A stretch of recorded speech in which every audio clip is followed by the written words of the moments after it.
عمران خان کے بنیادی انسانی حقوق کو آپ بحال کریں اور ہمیں عمران خان تک آپ ایکسیس دیں۔ 10,000 کے قریب پولیس، رینجرز، پیراملٹریز جو ہیں وہ حکومت نے اسلام آباد میں اکٹھے کیے ہوئے ہیں۔ ایک بار پھر اسلام آباد کو سیل کر دیا گیا ہے۔ گزشتہ 24 گھنٹوں میں پاکستان تحریک انصاف کی جو کور پولیٹیکل کمیٹی ہے وہ ابھی تک کوئی واضح لاہ عمل اختیار نہیں کر سکی۔ اسٹیبلشمنٹ نومبر سے پہلے عمران خان کے حوالے سے اپنے گھناؤنے منصوبوں پر عمل درآمد کا ارادہ رکھتی ہے۔ نہ کرے خان صاحب کو کچھ ہو جائے، انشاءاللہ تعالیٰ کچھ نہیں ہوگا۔ کانسٹیٹیوشنل پیکج کے حوالے سے کچھ بڑی پرسرار قسم کی ڈیولپمنٹس ہو رہی ہیں۔ ایک ایسی فیڈرل سیاسی جماعت ہے جس پہ پاکستان کی اسٹیبلشمنٹ مسلسل حملے کر رہی ہے، جس کے نتیجے میں ایک سب نیشنل پولیٹیکل فورس جو ہے وہ طاقت پکڑ رہی ہے۔ راولپنڈی کا یہ خیال تھا کہ جرگے کی اجازت نہیں ہونی چاہیے اور سختی سے اس جرگے کا راستہ روک دینا چاہیے۔ السلام علیکم، دس از معید پیرزادہ ان یونائٹڈ اسٹیٹس۔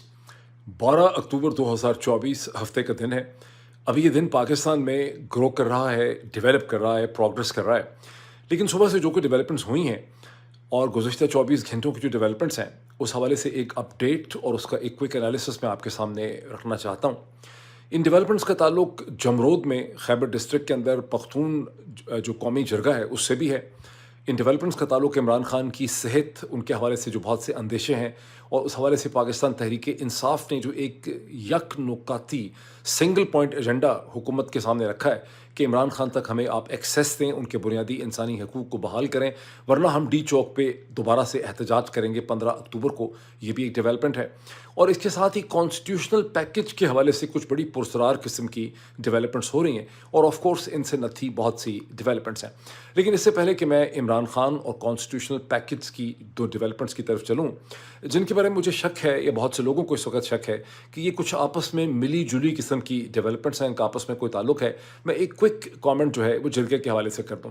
11 اکتوبر اس پختون جرگے کا پہلا دن تھا۔ ہزاروں کی تعداد میں لوگوں نے، بہت محتاط اندازے سے آپ کہہ سکتے ہیں ہزاروں کی تعداد میں لوگوں نے اس جرگے میں شرکت کی، کیونکہ خاصی بد انتظامی کی بھی وہاں پہ کمپلین آئی۔ غالباً جو پی ٹی ایم کے منتظمین تھے وہ ایکسپیکٹ نہیں کر رہے تھے کہ پہلے دن کتنی بڑی تعداد میں لوگ آئیں گے، ان کا کوئی ایسٹیمیشن نہیں تھی، ان کو لگ بھی شاید نہیں تھا ٹھیک طرح سے پتہ کہ جرگہ یعنی ممکن بھی ہو پائے گا کہ نہیں۔ اس وجہ سے کچھ شکایات بھی اس حوالے سے تھیں۔ لیکن آج جو دوسرا دن ہے 12 اکتوبر کو، اس میں توقع یہ کی جا رہی ہے کہ پہلے سے زیادہ بڑی تعداد میں لوگ جو ہیں وہ شرکت کریں گے۔ ایک انٹرسٹنگ اس کا آسپیکٹ یہ ہے کہ باقی سب جماعتوں سے کہیں زیادہ بڑھ کے اس میں پاکستان تحریک انصاف کی جو پرومیننٹ لیڈرشپ ہے، جیسے عمر ایوب ہیں، اسد کیسر ہیں اور بہت سے لیڈر ہیں، انہوں نے اس میں شرکت کی۔ پولیٹیکل آبزرورز کا یہ خیال ہے کہ یہ جو جرگہ ہے یہ ایک بڑا واٹر شیڈ ایونٹ ہے خیبر پختونخوا کی اور ٹرائبل پالیٹکس میں، اور اس جرگے کے نتائج کیا نکلتے ہیں اس پہ میں ایک اور بھی کامنٹ کروں گا۔ لیکن خیبر پختونخوا کی سیاست کے اندر آپ کو ایک ٹرانزیشن اور ایک تبدیلی نظر آ رہی ہے، اور اس کا عین ممکن ہے کہ اگر پاکستان تحریک انصاف ان ڈائنامکس کو ٹھیک طرح سے ہینڈل نہیں کر سکے گی، جس میں اس کو ابھی تک خاصا اس کے اوپر پریشر بھی ہے، ایک طرف سے اسٹیبلشمنٹ کا پریشر ہے، دوسری طرف سے اس کی اپنی مس مینجمنٹ ہے، تو اس کی اپنی سیاست کا بیلون جو ہے اس میں سے ہوا نکل سکتی ہے، اور وہ جو سپیس نکل رہی ہے، جیسے کہ میں نے کئی ویلاگس میں کہا ہے، اس سے پشتون تحفظ موومنٹ جو ہے فل کرے گی۔ اب پشتون تحفظ موومنٹ ایک نیشنلسٹ، ایک سب نیشنلسٹ موومنٹ ہے، اور پاکستان تحریک انصاف ایک فیڈرل سیاسی جماعت ہے۔ یہ اور بات ہے کہ یہ بیچاری ایک ایسی فیڈرل سیاسی جماعت ہے جس پہ پاکستان کی اسٹیبلشمنٹ مسلسل حملے کر رہی ہے اور اسے کمزور کرنے کی کوشش کر رہی ہے، جس کے نتیجے میں ایک سب نیشنل پولیٹیکل فورس جو ہے وہ طاقت پکڑ رہی۔ ایک تو اس کا یہ آسپیکٹ ہے۔ دوسری ایک بڑی انٹرسٹنگ ڈیولپمنٹ میں آپ سے شیئر کروں، وہ یہ ہے کہ جی ایچ کیو اور 11 کور، جو پشاور کور ہے اسے 11 کور بھی کہتے ہیں، ان کے درمیان جو کمیونیکیشن ہوئی ہے وہ کچھ اس طرح سے ہے کہ راولپنڈی کا یہ خیال تھا کہ جرگے کی اجازت نہیں ہونی چاہیے اور سختی سے اس جرگے کا راستہ روک دینا چاہیے، لیکن جو کور 11 ہے، جو 11th کور ہے، جو پشاور کور ہے، اس کی کنسیڈریٹ اوپینین یہ تھی پنڈی کے لیے کہ ہم ان کا راستہ اگر روکیں گے تو اس سے بہت بڑا طوفان کھڑا ہوگا، اور جو صورتحال پیدا ہوگی اسے ہم پھر سنبھال نہیں سکیں گے، اور 11th کور کی بات مانی گئی۔ یہی وجہ ہے کہ اس جرگے کی اجازت بالآخر دینی پڑی، اور آپ نے دیکھا کہ محسن نقوی صاحب as interior minister of Pakistan تشریف لائے، پھر انہوں نے ملاقات کی، اپنا ایک گرینڈ جرگہ انہوں نے کر لیا، بریک فاسٹ برنچ میٹنگ کی انہوں نے سی ایم خیبر پختونخوا کے ساتھ، اس کے بعد پھر سی ایم خیبر پختونخوا کے ذریعے اس کو فیسیلیٹیٹ کرایا گیا۔ تو اس میں اس ایلیمنٹ کا کہ اس जिसमें 11th कोर का इनपुट था और 11th कोर ने ये कहा कि ये चीज़ जो है मुनासिब नहीं होगी, बहुत ख़तरनाक हो जाएगी, इसको जहन में रखें। अब इस वक्त एक कन्फ्यूजन भी है, उसको भी जहन में रखें। वो कन्फ्यूजन ये है कि पहले एक बयान मसलसल आता रहा गवर्नर फैसल करीम कुंडी साहब का कि जनाब PTM के ऊपर जो बैन है वो तो बरकरार है, ये सिर्फ हमने जरगे की उनको टेम्प्रेरी इजाज़त दे दी है। इसके साथ ही एक पैरेलल हेडलाइन ये चल रही है कि खैबर पख्तूनख्वा की हुकूमत की रिकमेंडेशन के ऊपर PTM के ऊपर जो बैन था उसे अब उठा दिया जाएगा। इसका फाइनल स्टेटस क्लियर नहीं है, लेकिन इससे आप ये अंदाज़ा लगा सकते हैं कि पाकिस्तान की रियासत के जो डिसीजन मेकिंग का प्रोसेस है वो कितना ज़्यादा कंफ्यूज्ड और कितना ज़्यादा कैओटिक है। अब मैं चलता हूँ इमरान खान की सूरत हाल की तरफ। इमरान खान की खराबी सेहत के हवाले से इमरान खान से चूँकि 3 अक्टूबर के बाद पाकिस्तान तहरीक इंसाफ के किसी लीडर की, उनके घर वालों की, उनके किसी वकील की, कोई रिपोर्टर्स की मुलाकात जो है नहीं हो सकी, और फिर उसके हवाले से चूँकि एक तशवीशनाक खबरें गर्दिश कर रही हैं कि उनकी सेहत ठीक नहीं है। मैं स्क्रीन के ऊपर आपको मरियम वट्टू साहिबा जो कि बुशरा बीबी की बड़ी बहन हैं और दुबई में होती हैं, उनका मैं आपको ट्वीट स्क्रीन पे दिखाना चाहता हूं, जो ये कहती हैं कि उन्हें ये इत्ला मिली है, उनको किसी ने इत्ला दी है कि इमरान खान के कान में बहुत इन्फेक्शन है, उससे उनको बहुत तकलीफ़ है।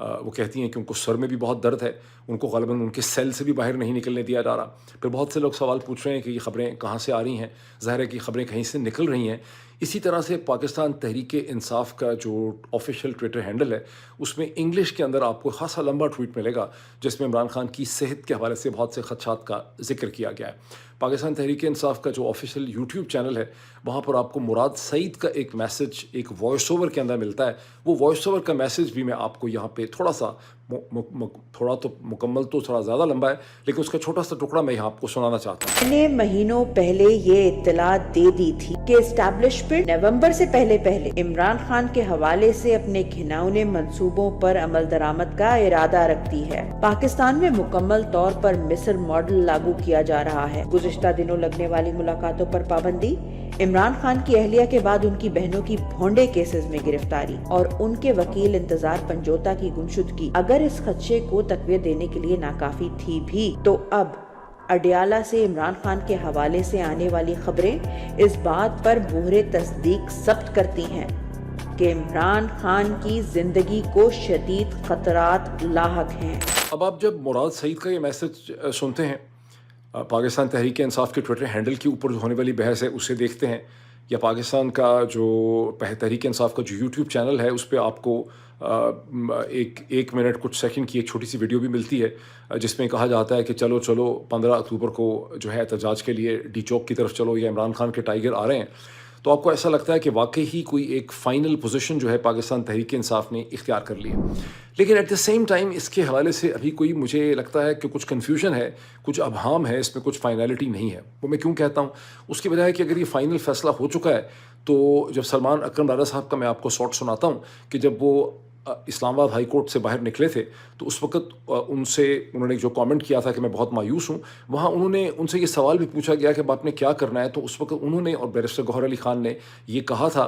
कि हम इसके बारे में हवाले में अभी कोई फैसला जो है फाइनल तौर पे करेंगे। हम फैसला करेंगे पॉलिटिकल कमेटी में। डॉक्टर को नहीं जाने दिया, बहन को नहीं जाने दिया, आगे अब हम क्या लाए अमल अपनाएं। इस मुल्क में इस वक्त ना मुझे कानून नजर आता है, ना शराफत नजर आती है, ना इंसानियत नजर आती है। तो अब हम फैसला करेंगे। सर, मुराद सईद साहब का ट्वीट आया कि अगर वो मुलाकात की इजाजत नहीं दी जाती तो डी चौक पे हमारा जो है एहतजाज होगा। पॉलिटिकल पार्टी और कमेटी करती है, इसलिए राजा साहब ने कहा कि उस पर हम इंशाअल्लाह ताला। अच्छा, बैरिस्टर गौर साहब, अगर इमरान खान साहब को जेल में इस दौरान कुछ हो जाता तो जिम्मेदार अल्लाह न करे खान साहब को कुछ हो जाए, इंशाअल्लाह ताला कुछ नहीं होगा। आप ऐसी बात ना करें, इंशाअल्लाह। वो जो फैसला हुआ है ज़ाहिर है उसके बाद फिर एक वीडियो मैसेज होना चाहिए था, कोई प्रेस स्टेटमेंट होनी चाहिए थी, प्रेस कॉन्फ्रेंस होनी चाहिए थी 2-3 लीडर्स की बैठ के। ऐसी कोई प्रेस कॉन्फ्रेंस अभी तक मेरी नज़र से नहीं गुजरी, बावजूद इसके कि ये कहा जा रहा है कि 15 अक्टूबर को एहतजाज के लिए हमें डी चौक पे पहुंचना है। कन्फ्यूजन का इस हद तक भी आलम है कि अली मोहम्मद खान साहब जब एक टेलीविज़न प्रोग्राम में अपीयर हुए तो वहाँ उन्होंने कहा कि शायद पाकिस्तान तहरीक इंसाफ को, मैं समझता हूँ, मेरी ज़ाती ओपिनियन ये है कि हमें SCO का चूँकि समिट है 15 और 16 को, तो हमें एहतजाज डी चौक के ऊपर नहीं करना चाहिए। लेकिन अगर हमें बिल्कुल दीवार से लगा दिया जाएगा, हमें कोई बिल्कुल कॉर्नर कर दिया जाएगा, तो फिर ज़ाहिर है हमें कोई इस किस्म का इक़दाम उठाना पड़ेगा। अब उनकी ज़ाती ओपिनियन को आप एक साइड पर रखें, डिफरेंट आवाज़ों से अगर आपको पाकिस्तान तहरीक इंसाफ बोलती नज़र आ रही है, उसका मतलब क्या है? उसका मतलब ये है कि गुज़श्ता 24 घंटों में पाकिस्तान तहरीक इंसाफ की जो कोर पॉलिटिकल कमेटी है वो अभी तक कोई वाज़ेह लाहे अमल इख्तियार नहीं कर सकी। फॉर इंस्टेंस आप ये भी देखें कि ज़िक्र ज़रूर है पाकिस्तान तहरीक इंसाफ के ट्विटर हैंडल के ऊपर, नीचे आप चले जाएं, लेकिन उनके जो पिंड ट्वीट होता है, जब आपने एक फ़ैसला कर लिया है तो उसे फिर एक पिंड ट्वीट की शक्ल इख्तियार कर लेनी चाहिए थी कि वो टॉप के ऊपर नज़र आए। वहाँ आपको टॉप के ऊपर ऐसी कोई चीज़ जो है वो नज़र नहीं आ रही। तो मुझे उससे यही लगता है कि अभी तक एक कन्फ्यूजन है, एक अबहम है। अब वो अबहम और कन्फ्यूजन की वजह समझ आती है। वो वजह यह है कि चूँकि हुकूमत ने एक बहुत रेड लाइन अपनी ड्रॉ की हुई है 15-16 अक्टूबर के हवाले से। उन्होंने तो 5 अक्टूबर को ही ये ऐलान कर दिया था कि पाकिस्तान तहरीक इंसाफ की ये साजिश है, उनका प्लान ये है कि वो SCO की जो हेड ऑफ़ द स्टेट्स की मीटिंग हो रही है, समिट हो रहा है इस्लामाबाद में, जिसमें रशियन प्राइम मिनिस्टर आ रहे हैं, चाइनीज़ प्राइम मिनिस्टर भी आ तो रहे ही हैं, लेकिन कुछ थोड़ी सी कन्फ्यूजन भी है कि आ भी हैं कि नहीं रहे। लेकिन बहरहाल लास्ट खबरें ऑफिशियल तो यही हैं कि आ रहे हैं। हिंदुस्तान के फॉरेन मिनिस्टर आ रहे हैं और भी बहुत से कंट्रीज़ के हेड ऑफ़ द स्टेट्स वाला आ रहे हैं। तो चूँकि उस पर हुकूमत की वो एक रेड लाइन है, वो तो समझते हैं कि ये उनकी कौम की एक तरह से पाकिस्तान का बिल्कुल पाकिस्तान बन रहा है नए सिरे से SCO के समिट के ज़रिए। और कहा जा रहा है कि 10,000 के करीब पुलिस, रेंजर्स, पैरामिलिट्रीज़ जो हैं वो हुकूमत ने इस्लामाबाद में इकट्ठे किए हुए हैं। एक बार फिर इस्लामाबाद को सील कर दिया गया है, इस्लामाबाद में छुट्टी कर दी गई है, अदालतें बंद, स्कूल, कॉलेज, दफ्तर वगैरह जो हैं उन्होंने सारे बंद कर दिए हैं। और वो कह रहे हैं कि 900 इंटरनेशनल डेलीगेट्स जो हैं वो इस्लामाबाद में होंगे और जिन्ना कन्वेंशन सेंटर के अंदर ये इवेंट होगा, SCO का समिट। लेकिन जो डेलीगेट्स हैं, जो 900 हैं, ये इस्लामाबाद के होटलों में और डिफरेंट जो मुकामात पे रेस्ट हाउसेस में ठहरेंगे। यानी कि सेरीना होटल में कुछ ठहरेंगे, कुछ मैरियत में ठहरेंगे, कुछ गवर्नमेंट के रेस्ट हाउसेस में ठहरेंगे, कुछ और डिप्लोमेटिक एनक्लेव वगैरह के अंदर ठहरेंगे जहाँ पे एम्बेसीज़ हैं। चाइना की जैसे फॉरेंसिस बहुत बड़ी एम्बेसी है, रशियंस की बहुत बड़ी एम्बेसी है। तो गवर्नमेंट तो ज़ाहिर है उस तमाम इलाके के अंदर जो मूवमेंट है उसे कंट्रोल करना चाहती है। Under the circumstances Pakistan Tehreek Insaf का जो चैलेंज है तो बड़ा स्ट्रेटेजिक चैलेंज है कि अगर आप हमारा पॉइंट नहीं मानते और एक सिंगल नुकाती उनका एजेंडा है कि इमरान खान के बुनियादी इंसानी हकूक़ को आप बहाल करें और हमें इमरान खान तक आप एक्सेस दें। और वैसे भी जिस तरह से वो पिटिशन लेकर गए इस्लामाबाद हाई कोर्ट में चीफ जस्टिस आमिर फ़ारूक के सामने, और जिस तरह से बगैर किसी लॉजिकल रीज़न के उसे रद्द कर दिया गया, अभी तक मैं देख नहीं सका कि आमिर फ़ारूक साहब की, मैंने किसी जगह पे इन राइटिंग नहीं देखा कि जस्टिस आमिर फ़ारूक ने रिटन अपनी कोई एक्सप्लेनेशन क्या दी है या उनकी लॉजिक क्या है कि इमरान खान तक एक्सेस नहीं दी जा सकती। तो पॉइंट तो उनका बिल्कुल सही है कि भाई हम मुज़ाहरा कर सकते हैं, लेकिन मुझे ऐसा लगता है कि अभी तक तहरीक इंसाफ इस हवाले से कन्फ्यूजन का शिकार है और उन्होंने कोई बिल्कुल 100% किस्म का फ़ैसला इसका नहीं किया। अगर वो 100% इसका फ़ैसला कर चुके हैं तो फिर उसकी जिस तरह से नश्र व इशात और तशरीह होनी चाहिए, यानी उसका एक पूरा, यानी उसको फैलाना चाहिए, उस तरह से वो उसको अभी तक फैला नहीं पा रहे हैं। ये मुझे इस वक्त एक फ़ीलिंग जो है वो हो रही है। मैं इसमें एक पॉइंट ऐड कर दूँ, वो पॉइंट ये है कि वैसे तो अखबारों की हेडलाइन बन चुकी है कि पाकिस्तान तहरीक इंसाफ 15 अक्टूबर को डी चौक के ऊपर मुज़ाहरा करेगी इमरान खान के लिए और इमरान खान तक एक्सेस हासिल करने के लिए। लेकिन मैं ये समझता हूँ कि ये बहुत ज़रूरी है एक सियासी जमात के लिए कि उसके जो सेक्रेटरी जनरल हैं, जैसे सलमान अकरम राजा साहब हैं, या उसके सेक्रेटरी इंफॉर्मेशन हैं शेख वकास अकरम हैं, या उनके एक्टिंग चेयरमैन हैं बैरिस्टर गौहर हैं, उनकी तरफ से कम एक जॉइंट प्रेस कॉन्फ्रेंस के एक सिंगल पर्सन वीडियो स्टेटमेंट जैसी पहले शेख वकास अकरम की आई थी, वो तो आनी चाहिए ना 15 अक्टूबर के हवाले से। वो मैंने अभी तक देखी नहीं है। अखबारों की हेडलाइन बन गई है, उनके ट्विटर हैंडल के ऊपर इक्का दुक्का ट्वीट उस हवाले से आ गए हैं, ऑफिशियल चैनल के ऊपर एक छोटी सी 1 मिनट की वीडियो आ चुकी है, लेकिन जिसको एक पॉलिटिकल पार्टी की फाइनल क्लियर अनएम्बिग्यूअस कैटेगोरिकल पोजीशन कहते हैं 15 अक्टूबर के हवाले से, वो हमारे सामने नहीं आई। अब ज़रा एक थोड़ी सी डिफरेंट सिचुएशन के ऊपर गौर कीजिए कि ये जो मौजूदा हुकूमत है शरीफ जरदारी की, इसके 2 प्रिंसिपल कंपोनेंट हैं, एक PMLN है, एक PPP है। और होना तो ये चाहिए, लॉजिक तो ये डिमांड करती है कि बहुत बड़ा एक इवेंट हो रहा है जिसका वो जिक्र हज़ारों दफ़ा कर चुके हैं, वो है शंघाई कोऑपरेशन ऑर्गेनाइजेशन SCO का समिट। और इन जमातों की भी अपनी तमाम तर तवज्जो SCO के समिट के ऊपर होनी चाहिए। मगर इसके बावजूद गुज़िश्ता 48 घंटों में कॉन्स्टिट्यूशनल पैकेज के हवाले से इन जमातों के अंदर बहुत ज़्यादा एक मुतहरिक एक्टिविटी आपको नज़र आती है। जब आप देखते हैं कि पिछले 36-48 घंटों में बिलावल जरदारी की मुलाकात होती है जनाब नवाज शरीफ साहब के साथ ग़ालिबन 24-36 घंटों में, और इसी तरह से पीपल्स पार्टी की मुलाकात होती है मौलाना फजल रहमान के साथ। और आपको लगता है कि कॉन्स्टिट्यूशनल पैकेज के हवाले से भी कुछ ना कुछ हो रहा है, जिसके बारे में शुरू में हमें ऐसा लगता था कि शायद चीज़ें बहुत ज़्यादा लटक गई हैं, लेकिन इस वक्त उसके हवाले से कुछ ना कुछ एक्टिविटी हो रही है। اب وہ ایکٹیویٹی پہ جو اسٹیٹمنٹس آف پوزیشن ہے، وہ اردو میں ایک محاورہ ہے کہ ہاتھی کے دانت دکھانے کے اور کھانے کے اور، تو یہ پتہ نہیں ہے کہ یہ جو ایکچوئل اسٹیٹمنٹس دی جا رہی ہیں کیا واقعی ہی ایک حقیقت ہے یا کہا کچھ اور جا رہا ہے اور کرنا کچھ اور ہے. فار انسٹنس جب بلاول کی اور نواز شریف کی ملاقات ہوئی تو اس کے سامنے بعد ایک اسٹیٹمنٹ آئی کہ دونوں نے مل کے ان کے درمیان یہ اتفاق ہوا ہے کہ اب اس اسٹیج پہ تو کانسٹیٹیوشنل پیکیج پہ جو بھی کچھ ہوگا وہ ایس سی او کے سمٹ کے بعد ہوگا، اور پھر یہ کہا گیا کہ پارلیمنٹ کے سامنے 18 اکتوبر کو یہ پیکیج جو ہے وہ رکھا جا سکتا ہے. اسی طرح سے 9 تاریخ کو، اس وقت 12 تاریخ ہے، 9 تاریخ کو مولانا فضل الرحمان کی بھی اسٹیٹمنٹ لگی کہ میں نے یہ تجویز کر دیا ہے کہ اب کانسٹیٹیوشنل پیکیج کے اوپر فردر جو پروگرس ہے اسے ایس سی او کے سمٹ کے بعد ہونا چاہیے، یعنی 17-18 اگست کو یا اس کے بھی بعد ہونا چاہیے. تو ایسا لگتا تھا کہ چیز بہت لٹک گئی ہے، لیکن اب ایسے لگنے لگا ہے جیسے اس پہ کچھ تیزی ہو رہی ہے. مولانا کی پوزیشن یہ ہے کہ میں نے کچھ اپنی تجاویز دی ہیں، میں اپنا یعنی JUIF جو ہے وہ اپنا ایک ڈرافٹ بنا رہی ہے، انہوں نے بنا کے پیپلز پارٹی سے شیئر کیا ہے، پیپلز پارٹی اپنا ایک ڈرافٹ بنا رہی ہے، اور جو حکومت ہے شہباز شریف صاحب کی وہ اپنا ایک ڈرافٹ بنا رہی ہے. مولانا کا کہنا ہے، کنڈیشنل ان کی ایک ایگریمنٹ ہے کہ اگر میری تجاویز کو حکومت کے کانسٹیٹیوشنل پیکیج میں شامل کر لیا جائے تو میں اس کانسٹیٹیوشنل پیکیج کو سپورٹ کرنے کو تیار ہوں. اور کہا یہ بھی جا رہا ہے کہ مولانا اور بلاول کے درمیان میں، یعنی پیپلز پارٹی اور JUIF کے درمیان میں ایک اتفاق ہے. اتفاق بڑی انٹرسٹنگ قسم کی چیز کے حوالے سے ہے، وہ یہ ہے کہ پیپلز پارٹی کا اور مولانا کا یہ کہنا ہے ہم تو یہ چاہتے ہیں کہ پروونشل لیول کے اوپر ایک کانسٹیٹیوشنل کورٹ ہو، یعنی ہر صوبے کے اندر، پنجاب میں، خیبر پختونخوا میں، بلوچستان میں، سندھ میں اپنی اپنی کانسٹیٹیوشنل کورٹ ہو. اور جو حکومت کا ڈرافٹ تھا اس میں پروونشل کانسٹیٹیوشنل کورٹ کا ذکر نہیں تھا، صرف ایک فیڈرل کانسٹیٹیوشنل کورٹ کا ذکر تھا، تو اس کو بھی اس کے اندر جو ہے وہ انکارپوریٹ کیا جائے، اور اگر ہماری اس تجاویز کو شامل کر لیا جائے گا تو پھر اس کے اوپر زیادہ پروگرس ہو سکتی ہے. اور مولانا اس ڈرافٹ کو پیپلز پارٹی کے ذریعے حکومت تک شیئر کریں گے، اپنے فائنل کنسنسس ڈرافٹ کو، اور دوسری طرف سے پیپلز پارٹی شیئر کرے گی حکومت کے ساتھ، اور مولانا اس ڈرافٹ کو شیئر کریں گے پاکستان تحریک انصاف کے ساتھ. اور پاکستان تحریک انصاف کے جو لیڈر ہیں، ایکٹنگ چیئرمین بیرسٹر گوہر علی خان، انہوں نے فرائیڈے کو پارلیمانی کمیٹی کی جو میٹنگ اس حوالے سے ہوئی تھی اس میں انہوں نے شرکت کی تھی، تاہم وہاں پہ کوئی کنسنسس جو ہے وہ نہیں ہو سکا تھا. تو اچھا، اب یہ ساری سچویشن جب آپ دیکھتے ہیں تو اس کے درمیان میں نجم سیٹھی صاحب کا جو ایک کامنٹ ان کے پروگرام میں آپ کہہ لیں کہ ایک دن پہلے دیکھنے میں آیا، جب وہ عائشہ کے ساتھ بیٹھ کے ڈسکشن کر رہے ہیں، وہ ٹکڑا میں آپ کو دکھانا چاہتا ہوں، جہاں نجم سیٹھی صاحب یہ انالیسس دیتے ہیں خاصا ہنس کے انجوائے کر کے کہ عمران خان بھی بند ہیں، ان تک بھی ایکسیس بند ہے، عدالتیں بند، سارا شہر بند، اور ایک یعنی بہت پاسبلٹی اس چیز کی ہے کہ اسی کا فائدہ یہ اور لوگ بھی کہہ رہے ہیں، لیکن اب نجم سیٹھی سے بھی کہتے ہیں تو اس میں تھوڑی سی اہمیت اس کی بڑھ جاتی ہے کہ یہ 18 تاریخ سے پہلے کہیں کانسٹیٹیوشنل پیکیج ہی کو پارلیمنٹ سے پاس نہ کرا لیں. اس میں اگر آپ اس چیز کو ایڈ کر لیں کہ مختلف جو MNAs ہیں جن کو چاہتے ہیں کہ جن کو شامل کیا جائے، ان کا ووٹ ان کو چاہیے پاکستان تحریک انصاف کے، ان کے گھر والوں کا تعاقب بھی گزشتہ 48 گھنٹوں میں بہت شدت سے کیا گیا ہے، اور اس کی خبریں اور اس کی دہائی جو ہے وہ آپ کو سوشل میڈیا کے اوپر نظر آتی. تو نجم سیٹھی صاحب کا ٹکڑا ضرور سن لیں. تو مطلب یہ ہے کہ خان صاحب بھی